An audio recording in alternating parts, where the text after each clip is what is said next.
Hi, my name is George, and I'm basically just your average doodler.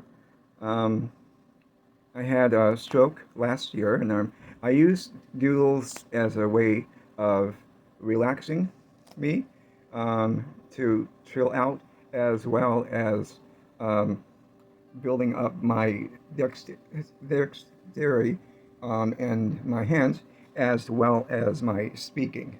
So, one of my viewers, I don't want to mention his or her name, suggested that I do a doodle for negative space. And I was thinking how to approach it. Um, and what do is go over um, my understanding of negative space. I didn't go to art school. Um, I basically self-taught, so I figured um, I would explain it as I understand it. So, and I want to go over a couple of doodles that I've done recently. So, basically, a whenever you have blank space like these, that's positive space. And anytime you add black like this, or a line or shading, as in um, this with color, you're impacting the positive to the negative space. And don't think of positive versus negative meaning good or bad. It's just a terminology. So when you have a blank piece of paper, and this is all going to be positive space,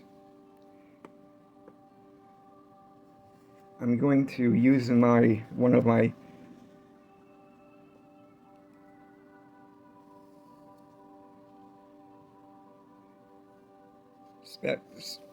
sketchbooks as a way to help me define my positive space.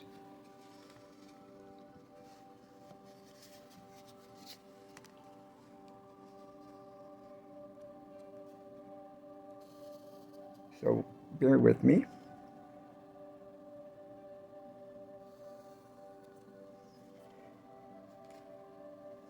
So technically, this is a positive space. This is a positive space. Positive space. And these lines are defining the overall shape of this. And these lines are negative space. So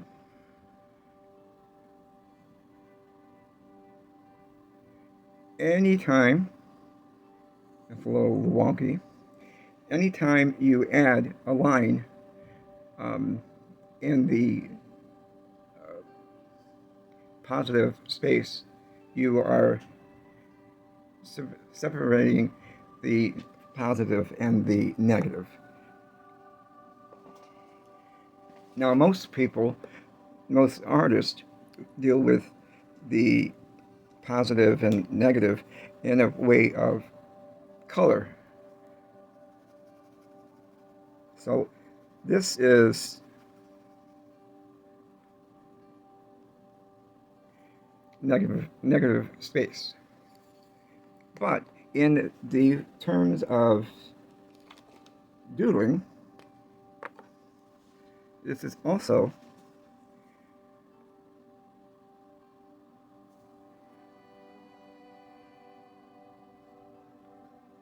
negative space.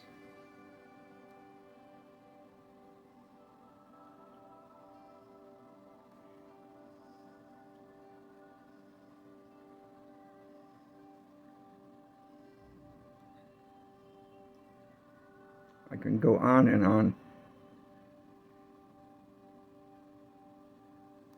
All right, so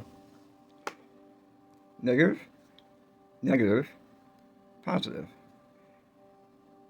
And what you can do next is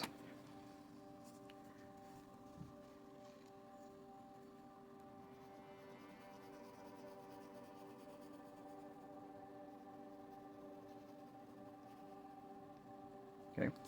So you can further define negative space by having something even darker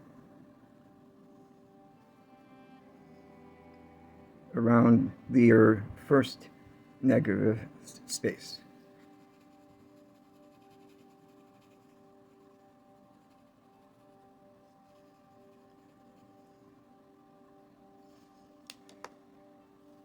And again, with doodling, you can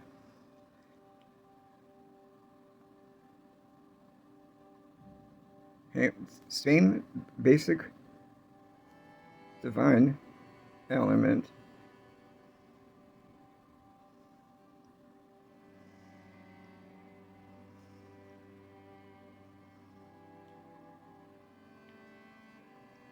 hatching.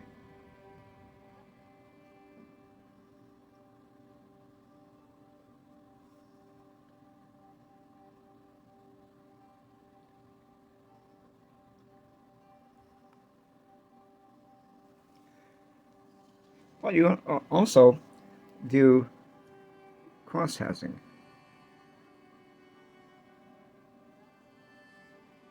So I'm creating pattern be that. So that's my first, this is my second,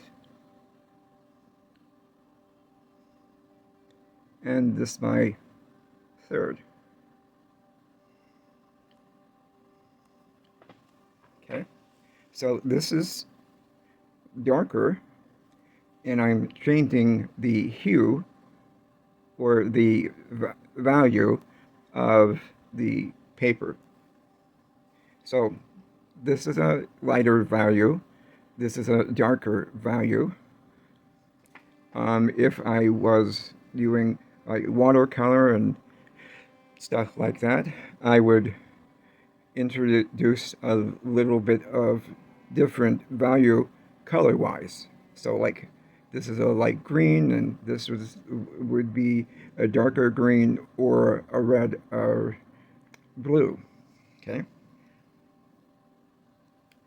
The other thing to consider is changing the value by adding in shapes. Okay.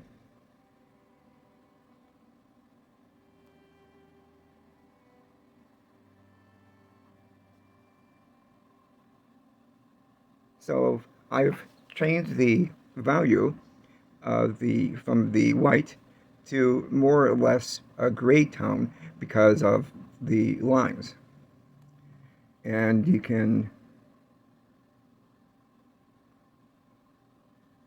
add further embellishments.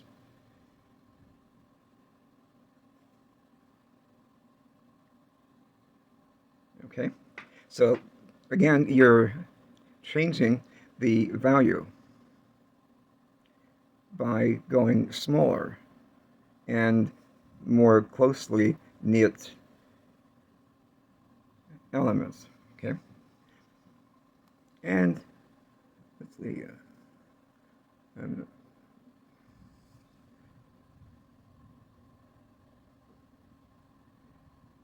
So doodling is really easy to impact the positive area in numerous ways. So again, this is our first level of negative space. This is the smaller one is level 2, and the third was kind of like that. So if I were to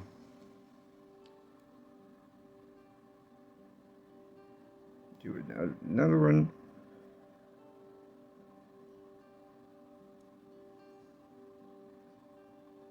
okay, so this is the first layer, or negative space, and then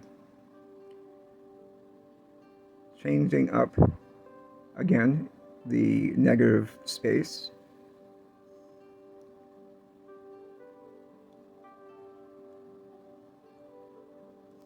So this negative space is not only impacting this one, it's also impacting all this, okay?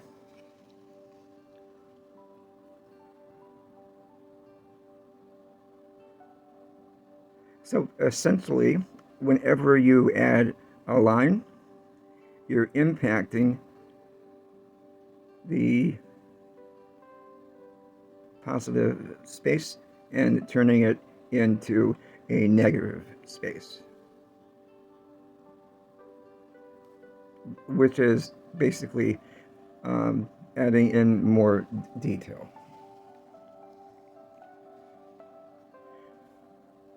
So this is like a general texture, general shape, and more refined patterns. And this is using the colored pencil to introduce and change the value from white to light gray to a darker gray.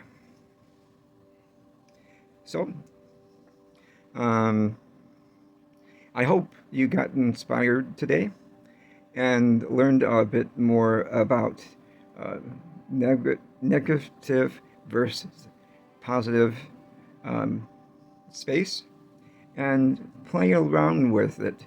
That way the more you play with the concept of something, the more you become familiar with it and can incorporate it into your doodling style. Have a good one, and thanks for watching. Have a great day, and doodle away.